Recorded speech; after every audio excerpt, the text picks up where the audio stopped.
Thank you, Mr. Chairman. Thank you, Acting Secretary, for being here today. Thank you all for being here today. Last year, Mr. Chairman, I happened to be at a Pocono Mountain Vacation Bureau banquet, and the next day I had to come and be in front of DCED. And at that banquet, they kind of put my feet to the fire and said, look, what are we doing in Harrisburg to promote our great Commonwealth? When we turn on the TV in the Northeast, all we do is see commercials from states to our east who are hammering us with these great commercials that are tastefully done, welcoming business, welcoming tourists, welcoming the use of product. I said, you're watching somebody weld, and you just want to go to that Commonwealth or that state and start to weld.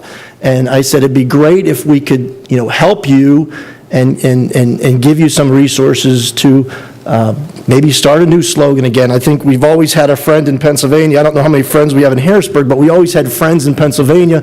I like that. And it'd be great if we could work on that. I know, obviously, you're new to this position, but really, from a tourism standpoint, I am from the Northeast, and we really need to promote our great Commonwealth. And to be honest with you, at the end of that hearing last year, I had a number of people from across the aisle say, look, Mike, if we can help you in any way, we'd be willing to do that. And when you look at the budget, and it's a $78 million increase in spending in your line items, and I guess the net increase is $2 million. I mean, it's not, we're not too excited about that. But did you have any comment on that? Well, yeah, I think a number of the, the items that we had in here were legislative line items in the marketing to attract tourists, in that particular line item.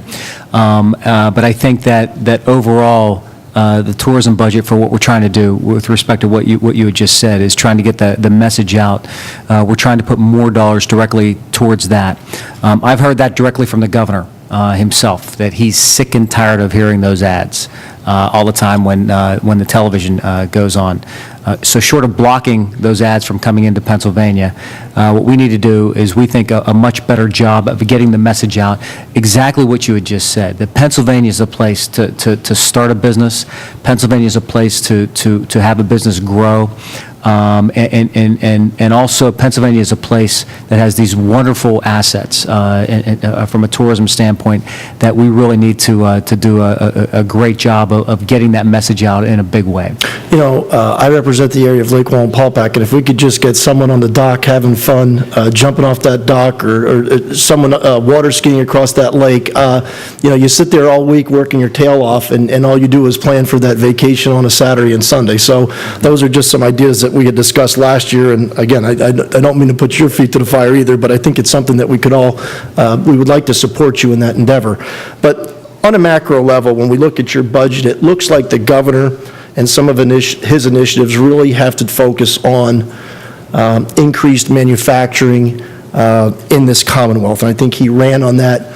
I'm not sure that his business manufactured anything in this Commonwealth, but it made it very clear in this budget that there are programs, new initiatives to bring manufacturing to this Commonwealth. And I think we all would embrace that, because we all would like to bring those manufacturing jobs. But when you look at some of these programs, and again, you've got a great binder here, it's very informative. You've given us some examples of companies who have received grants and what you're trying to do in the past, so thank you for that.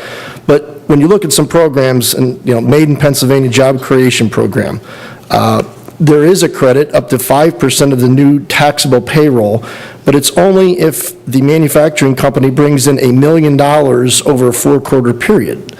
So my question specifically is, and there's a number of these caveats where I'm concerned that small business, and yet earlier this week we heard how mom and pop corporations really need help in the Commonwealth, especially from the other side of the aisle. I mean, is there anything being done for small businesses? Because when we watch the TV show Shark Tank, which is a great show, we look at people and how they start their businesses in a garage, in a basement, behind a computer of the neighbors. Is there anything that, that's not going to work for some of these small startups? So my concern when looking at your overall budget is there anything there that we can help that small innovator to help establish a business in Pennsylvania? Yeah, absolutely. I think part of it is the Made in PA manufacturing tax credit that we're looking at right now is for the larger companies, and it's not actually just for companies to come to Pennsylvania, but it's for Pennsylvania companies to look at opportunities to expand. We have some tremendous manufacturing companies right here in Pennsylvania that have opportunities to expand and have opportunities to put their expansions anywhere in the country, or in some cases in the world. We want them to do it here, and we think that that provides the necessary capital for them to do that here. We also have, as part of the budget, as part of the Economic Growth Fund programs that we're looking at, is again to recapitalize PETA and some of the necessary funding that these small businesses need in order to help them grow. In addition to looking at other technology investments through the Ben Franklin Technology Development Partnerships to help some of those entrepreneurs that are looking at technology startups and things like that, helping our IRCs, helping the Ben Franklin Technology programs around the state with the necessary resources to give them, to help them help these companies. So I think, again, comprehensively, there are a lot of areas where there is going to be help for small businesses throughout this budget and throughout the, our area, throughout the Department of Community and Economic Development. Thank you for that. And when you're looking at those small businesses, look at those parameters. I mean, when I'm trying to help some of the businesses in my community, and good things are happening in the Northeast, and I've got a number of businesses that have talked to me about some crazy ideas or good ideas or expansion ideas that we're excited about. But when I look at some of these programs, I have a tough time fitting within the parameters established in this budget. So when you do establish these programs, just think of that little entrepreneur that will grow someday into hopefully something big. So, and maybe some of these caveats that you have could be, maybe we could, reduce the scope of those. So thank you, Mr. Chairman. Thank you for being here. Thank you.